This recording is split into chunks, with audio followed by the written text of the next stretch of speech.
good news, pasado tayo. So mga 20 minutes ko lang na-take yung exam and it's good.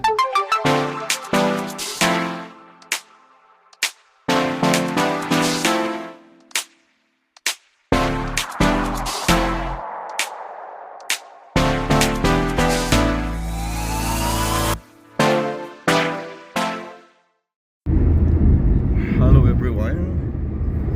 It's my third day sa Baladia, guys, yung sa food safety. At saka papunta na ako dun ngayon.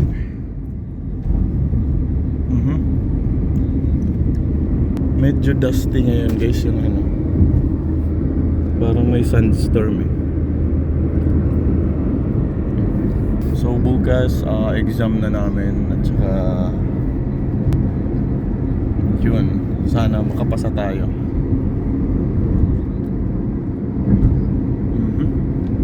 So guys, update ko kayo mamaya kung ano.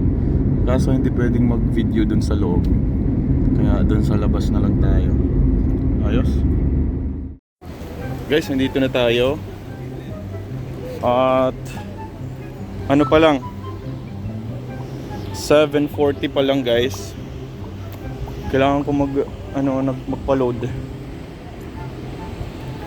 So yan, dito yung ano. Ano ngayon, guys, madust ngayon. Yan yung building ng ano, food safety dito sa Saudi. Hi, it's my third day. Tsaka ano,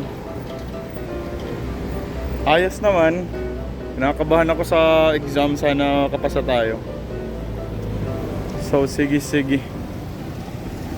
Saan kaya ako bibili dito ng ano? Yung mahirap lang dito kasi walang ano. Mahirap yung load dito, guys. Yung data dito sobrang mahal. Oo, kaya hindi ko alam kung ano. $65 5 gig. Dollars, I mean sa 65 SAR. Ano, 5 gig yun at saka may 200 minutes na ano. Pero okay na din. 200 or 300 minutes na call. Yung problema dito is malayo pang mga bakala dito. Sige guys, update ko kayo mamaya if tapos na kami. Hindi pwedeng mag-video doon. Papunta ako ng Bakala. Bakala is yung mga bilihan dito, guys. Grabe, nakakaano lang dito talaga, no? Iba talaga yun talaga sa Pilipinas na iba yung feels dito, guys. Grabe, nakaka-culture shock talaga. Isa lang ako bubanat, saka isa lang akong nag-Baladia. Iba yung mga languages, guys. Pakistani, Sri Lankan, lahat, Arabic. So walang load dito sa Bakalang isa na natin pupuntahan. So mamaya na lang siguro after or sa lunch time. Sunday ngayon, guys, parang ma-dust. Iba yung kulay ng ano. Talagang disyerto to dito, no? Before, dati pa disyerto talaga to dito. See, pasok na ako, guys, pasok na. So guys, ito yung room namin, no? Ito yung mga new friends natin, guys. Shout out ka, bro. Shout out mo yung ano? Shout out. Saka ano, Pampanga. Yun. Ikaw, boss. Ito si chef.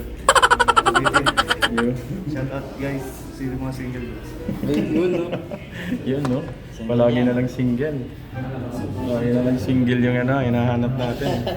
Ako double na ako eh. So, yun. Sige guys, update ko kayo mamaya. Hey guys, natapos na yung ano, morning session. Punta tayo ng ano, to, Bakala. Yung grocery nila. Tsaka magpapaload ako.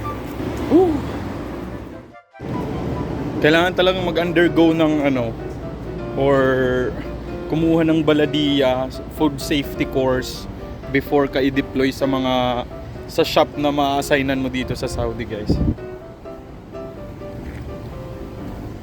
Yes, at saka dito sa Saudi, yung food safety is 3 days. 3 days training, class. And sa 4th day ay examination na yan po. Yes! At saka pabalik ako doon. Kasi may 2 hours remaining pa.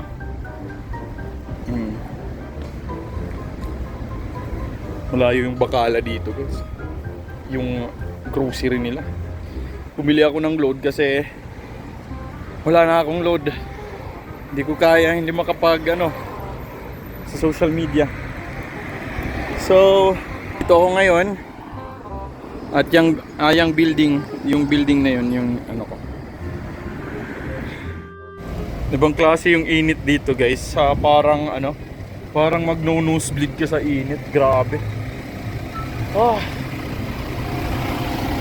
Sabi ko pa kanina, dusty pa rin yung wind dito guys. Hindi siya walang masyadong araw, pero grabe dusty siya at saka sobrang init pa din guys.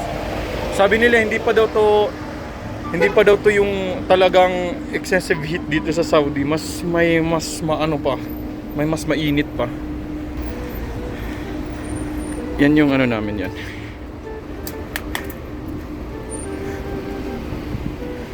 At sige guys, update ko kayo mamaya. Sobrang init.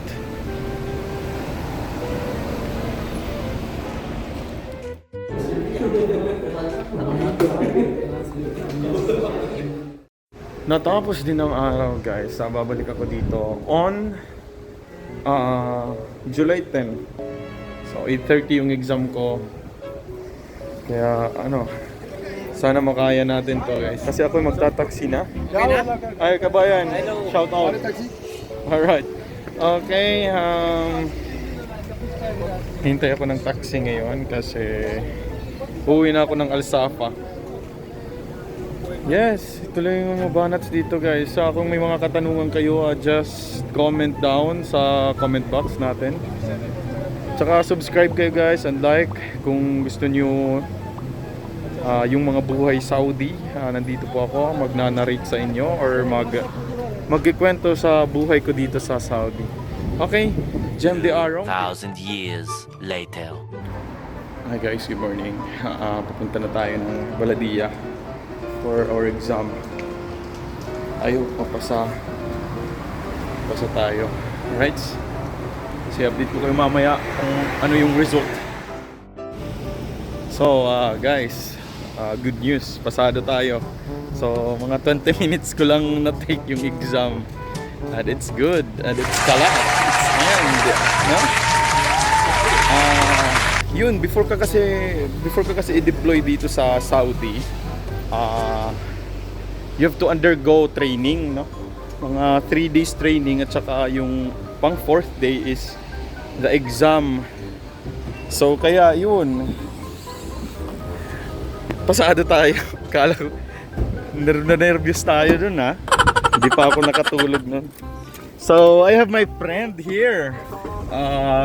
Sir, what's your name? Basta ganun na yun. So siya yung susundo sa akin at saka siya yung naghahatid. Tinatawagan ko lang siya. So ngayon, yun guys, before ka deploy sa office, lalong-lalo na sa food and beverage industry dito sa Saudi, kailangan mo talagang undergo training, 3 days training. Saka yun, before ka sumabak sa gyera. Charot. And it's good. Nakakakaba lang, pero okay naman, walang problema. Kasi wala talagang problema. So dito ko natatapusin yung vlog. I hope napulutan nyo ng aral yung vlog na to. Nakakakuha kayo ng aral. Subscribe kayo guys. And God bless everyone. Inshallah.